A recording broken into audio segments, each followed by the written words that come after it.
Alright, Brick Airmella with brickairmella.com here.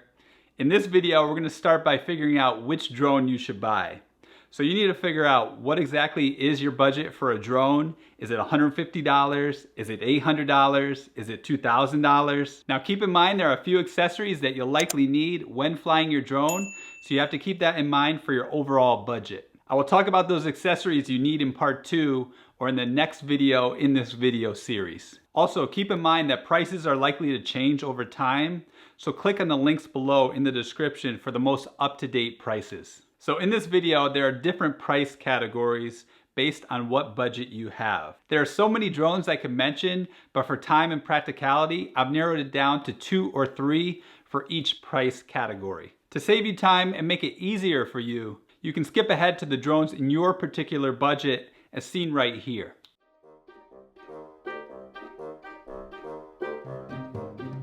Alright, so let's get into it.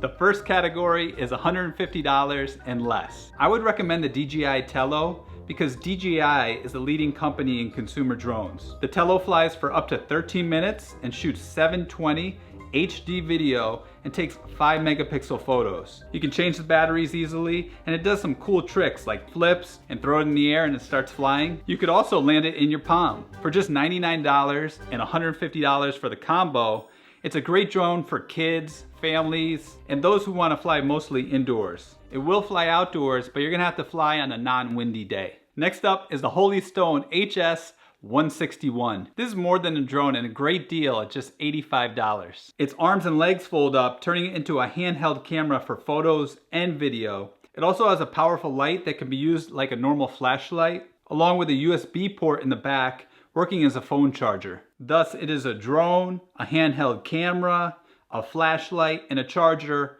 all in one. It records 1080p video and includes an 8 gigabyte memory card. And it folds up to 7.08 by 1.57 by 1.25 inches. So it's really small. It flies up to 10 minutes, which is a little less than the Tello, but it can go up to 100 meters, which is about the same as the Tello. Now the last, but certainly not the least drone in this $150 and less category is the Holy Stone HS-110G. Now the Holy Stone HS-110G has some tricks up its sleeve for just over $100. With a 110-degree camera angle, it shoots 1080p video, flies for up to 13 minutes, and has a 984-foot range. I don't know where they came up with that number, that's kind of weird, but it has much more range than the previous 2 drones. For a drone at this price, it's really surprising to see features like follow me and waypoints. So the drone can follow you, you can set certain points in a planned flight, and also it can fly in a circle around you. Now it can record your voice while you're flying in the drone app, and for safety it has automatic return to home feature when the battery's low. So in summary, for that first category, I would go with the DJI Tello, but it's really tough to tell because those 3 drones do very different things, so it all depends on what you want. So now we're gonna get into the second category at $150 to $500. If this is your first drone and you wanna fly outdoors, I would recommend budgeting at least $500 for a drone. The reason is you want something that can handle the wind, but also has some distance and speed. That is why my recommendation in this price range is the DJI Mavic Mini. The DJI Mavic Mini is smaller than many smartphones, weighs less than a Mavic 2 battery, and flies up to 30 minutes. It is an upgrade from the DJI Spark with a better gimbal, 3-axis versus 2-axis, and a better camera for video, 2.7K versus 1080p. Unlike the Spark, however, it doesn't have any obstacle avoiding sensors. This is why I would recommend getting the Mavic Mini Combo because it includes propeller guards which can protect your drone against when flying indoors or near obstacles. And in fact, it seems more like a propeller cage than a guard, providing more protection than the propeller guards for other drones. For this reason alone, I recommend this drone for kids. Folded up, the Mavic Mini is DJI's most portable outdoor drone, and unfolded, it is nearly identical in size to the DJI Mavic Air. This is a great drone for someone who wants a light, portable drone, or who needs a backup drone for more risky shots. Now, unlike the DJI Mavic Mini, the PowerVision Power Egg shoots 4K. I would rate the Power Egg ahead of the Mavic Mini, but it's so heavy and bulky that it's not light and portable like the Mini, and it doesn't have quite as much flight time. Most people I know don't want to lug around a 4.6 pound drone. With that said, the Power Egg has a 3-axis gimbal, and you can move it almost 360 degrees and fly for about 20 minutes while flying up to 3 miles away. A little more range than the Mavic Mini. Now the Power Egg also has intelligent flight modes like follow me, waypoints, and circle, so it can do all these flight modes automatically. So for $500, this drone is a great deal if you don't mind carrying around a huge egg. The next drone in this price category is the best bang for the buck. At just $299, the Holy Stone HS720 comes with a lot of extra accessories such as LiPo bags for traveling with your batteries, a notepad for taking notes, and a nice carrying case for everything. What I really like about this GPS drone is the fact that you can replace the 2K camera that comes with it with a GoPro or a DJI Osmo Action or any other action camera that you might have, giving it a huge resolution upgrade. Though keep in mind that the 2K camera that it comes with is able to tilt down, which you couldn't do with the GoPro or Osmo Action. This drone flies for a little over 20 minutes and has intelligent flight modes like follow me, orbit, and automatic return to home. I also like the fact that the arms and legs fold up, making it very portable. So it's definitely the most portable in this price category. I also like Holy Stone because I think it has some of the best customer service out of any drone company. So for this price, I think this drone is a real steal. Moving on to the third category, $500 to $800 is what I consider cinematic drones at a reasonable price. First up is the DJI Mavic Air, which shoots 4K video that's so good that viewers could easily think that it came from a drone that cost $2,000. So if you want excellent footage with a drone that can fit in your pocket, the Mavic Air is definitely the drone for you.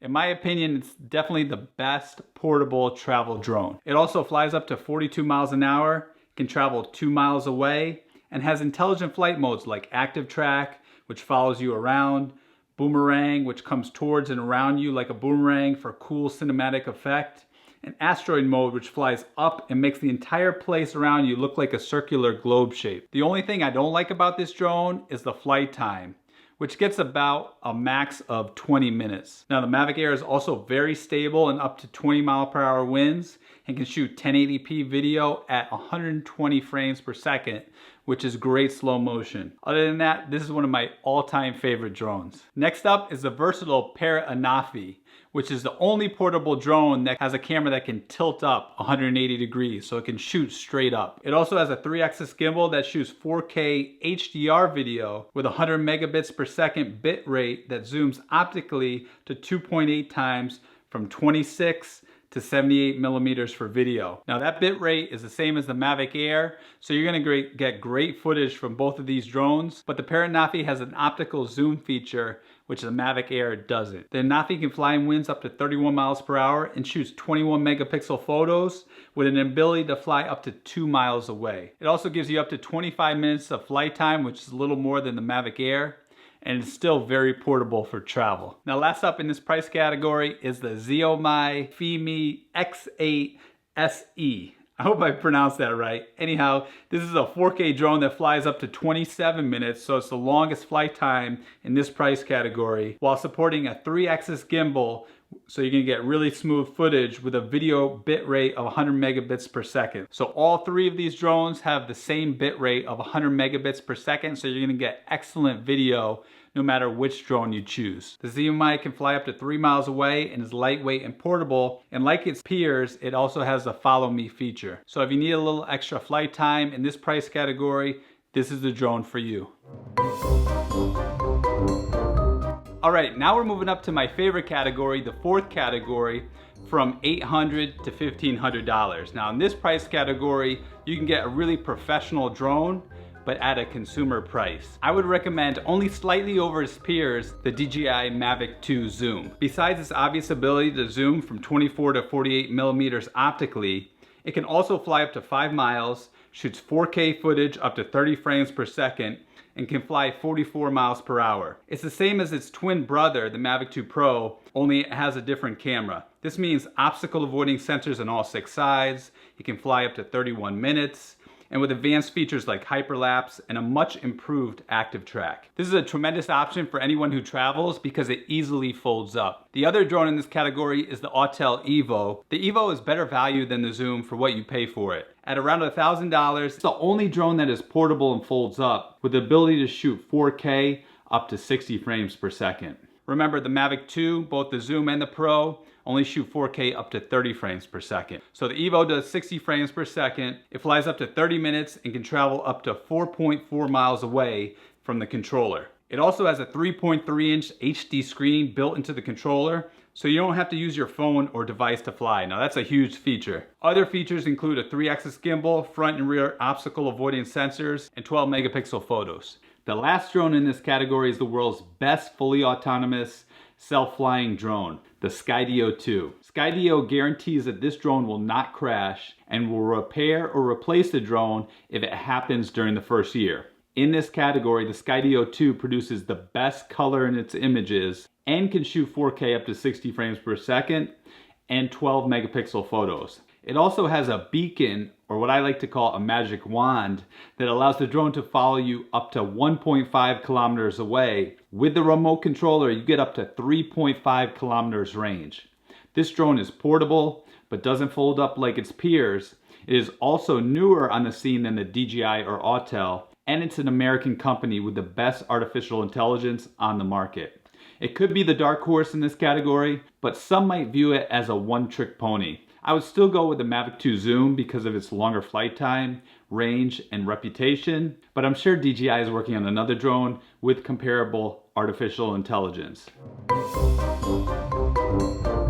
Alright, so the next category, category 5, is from $1,500 to $2,000. Now these are really professional drones that are only slightly better than the previous category. Let's start with my favorite drone, the one I fly the most, and the one that I recommend in this category, the DJI Mavic 2 Pro. Sure, it only shoots 4K up to 30 frames per second, but personally, I find that this drone is so stable and gets such smooth footage, and when you're filming with the drone, it's so far from the objects that you're filming that you don't really need the 60 frames per second. 30 frames per second or 24 frames per second is plenty. Therefore, this isn't as big a deal as people make it out to be. So other than that, this drone is like a dream. It has obstacle avoidance on all 6 sides. It flies up to 31 minutes and has a really impressive 5-mile maximum range. It also has a Hasselblad camera with a 1-inch sensor with a 28mm lens, and it has the ability to shoot in 10-bit log video as well for those professionals wanting to color grade. Active track is much improved and has some cool new features like hyperlapse, boomerang, and asteroid mode. As you can tell, I highly recommend this drone. Now in a close second to the Mavic 2 Pro is the DJI Phantom 4 Pro version 2, which is often out of stock. However, if you look on Amazon, you might be able to find one, or perhaps wait, because DJI occasionally adds it to its website store. Now, one thing to consider is this drone is much bigger and less portable than the DJI Mavic 2 Pro, which is why I chose it second. However, a bigger drone like this often looks more impressive for clients and may be the drone that you want. It does have an advantage of shooting 4K up to 60 frames per second and also shoots in D-Cine-like mode, which to me looks slightly better than the footage from the Mavic 2 Pro. However, I'm just splitting hairs here. If you're a pixel peeper and you need the best drone for under $2,000, this is the drone. It also includes obstacle avoidance on 4 sides and is slightly faster than the Mavic 2 Pro, but only ever so slightly. Now with that said, personally flying both of these drones a lot, I find the Mavic 2 Pro slightly easier than the Phantom 4 Pro because the Phantom 4 Pro drifts ever so slightly and it's just a little harder to control than the Mavic 2 Pro. So keep that in mind. So for that reason as well, I have to recommend this drone as second in this price category. All right, the last drone I'm going to mention in this category is the DJI Inspire 1 and DJI Inspire 1 Pro. Now I've only flown this drone a few times, but from personal experience, it's definitely the most stable drone in this category. It just feels like rock solid, like you have a ton of control while you're flying it. So this is the most stable drone and can handle slightly higher winds than the Mavic 2 Pro or the Phantom 4 Pro. With that said, this drone is big, but with size comes a gimbal that rotates 360 degrees. In addition, the gimbal and lenses can be changed. The best compatible gimbal is the Zenmuse X5 or X5R, because it shoots 4K on a micro four thirds sensor, providing better resolution than the Phantom 4 Pro, and 12.8 stops of dynamic range for post-production and color grading. So you have many more options. Compatible lenses are made by DJI, Olympus, and Panasonic, and the X5R camera comes with the DJI 15mm f1.7 lens. This will put you well over the $2,000 mark, but this drone gives you many options, making it in a class of its own. And keep in mind, you could also put a thermal camera on this drone and use it for inspections in other areas. With that said, the two biggest drawbacks, other than its size, which I already mentioned, is a lack of obstacle avoiding sensors on the sides or back, and limited flight time, because you'll get about 20 minutes max. Alright, moving on to the sixth category, the final category, which is $2,000 plus. Now in this category, you have two options, the DJI Inspire 2 or the DJI Matrice 200 or DJI Matrice 210 version 2. Now, money is no object. I would recommend getting the DJI Matrice 200 series version 2 because it does everything the DJI Inspire 2 can do, only it has much longer flight time. You also can fly it in the rain, and most of all, it is not affected by telephone wiring and other electric circuitry in and around buildings that cause interference on the Inspire 2. So I like to call the Matrice 200 and 210 the Swiss Army knife of drones because it kind of can do everything really well. It's the most versatile industrial and cinematic platform available today. Its uses range from surveillance, thermal inspection, typography, and cartography. The Matrice performs in extreme temperatures and weather conditions, such as Arctic and rainy conditions. Now with the Matrice 210, pilots can mount a thermal camera and a zoom camera simultaneously, such as the Zenmuse XT and Z30, and it's also possible to mount a camera on top of the drone. The Sentis remote control and the Crystal Sky platform are the best professional ways to fly this platform. And for cinematographers, you can now use the Zenmuse X7 camera with either Matrice drone, giving it 6K capabilities with up to 38 minutes of flight time. Now, the one advantage the Inspire 2 has is speed. The Inspire 2 is the fastest drone, reaching up to 65 miles per hour, and also is capable of capturing stable video in 40+ mile/per-hour winds. The Zenmuse X7 gimbal camera has a Super 35 sensor with 14 stops of dynamic range and the ability to shoot up to 6K in Cinema DNG and 5.2K in Apple ProRes while capturing raw photos at 20 frames per second and 24 megapixel photos. This camera is compatible with 4 DJI lenses that are all fixed focal lengths. So you have 16 millimeters, 24 millimeters, 35 millimeters, and 50 millimeters. Now keep in mind that's a crop sensor, Super 35, so that's 1.5. So it's equivalent of like 24 millimeters all the way to about 85 millimeters. So you have a nice range there. In addition, it has a front FPV camera, 360 rotating gimbal, and dual heating batteries. The Inspire 2 has the features needed for a true professional. I know that all sounded like an advertisement for both of those drones, but when you spend that kind of money, you're gonna get an amazing, amazing drone. So you really can't go wrong with a Matrice or Inspire 2. But at this point, if you do have the extra money, I would go with the Matrice because like I said, you can throw on that X7 camera, which before you couldn't use. You could only use it with the Inspire 2, but now you can use it with the Matrice series. And the Matrice does amazing things like longer flight time, going near telephone wires, and all the other things I mentioned. All right, hope this video helped you find the right drone. If you have a DJI drone and want help getting set up and feel confident flying, I created a video course called DJI Drone Pro, where I walk you through everything step by step. It's a great way to set up and learn fast. Plus, it's easy. Just watch my videos and follow along as I show you step by step how to do it. You can get the video course by clicking right over there or on the link below in the video description. Now you can continue on to my next video where I show you 5 accessories that every drone pilot needs. You can watch that video by clicking right underneath this video or right over there. It's been fun hanging out with you. If you haven't done so, please subscribe to my channel and share this video with a friend if it would help them out. My name is Brett Garamella with brettgaramella.com, and I will see you in the next video.